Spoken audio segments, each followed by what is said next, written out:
Сәлем достар, сіздермен бірге мен лидер. Бүгін мен Free Fire'да жаңалықтар туралы айтатын боламын. Жаңалықтарды айтпай тұрып мен неғып видео шықпаған туралы айтатын боламын. Бірінші причина, ешқандай жаңалық таппадым. Екінші причина, үйде қонақтар болды.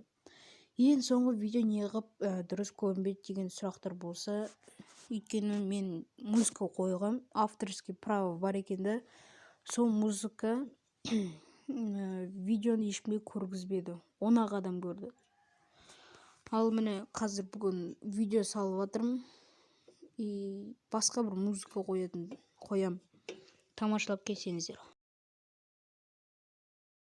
Мынау бізде жаңа питомец. Бұны бүкілі көрген шығар достар, бірақ қайттан көрсеткім келді сіздерге. Бұл питомецтің навыгы 3-ші броняға дейін бір хпдан броняны восстановить етеді. Даже шлемға дейін восстановить етеді достар. И жаңа мынау жаңа скин.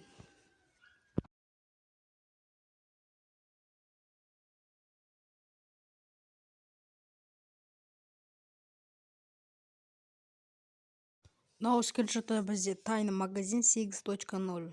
Бұл жақта как всегда екі набор или пропуск наборлар болады. Ал осы наборлар, екі наборы осы видеоның соңына тамам болады. Мынау бізде тайный магазиндегі бірінші набор, ұлдың наборы. Ұлдың наборы маған қатты ұнаған жоқ.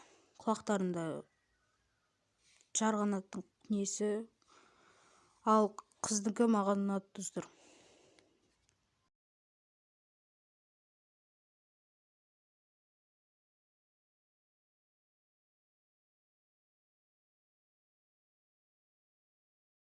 Рахмет достар, сіздер осы видеоны ең соңына дейін көргеніңіздеріңізге. Келесі видеоға қандай музыка қояйын? Комментарий жазып кетіңіздер. Мен соны қоюым мүмкін. Сіздердің болған мен лидер, сау болыңыздар.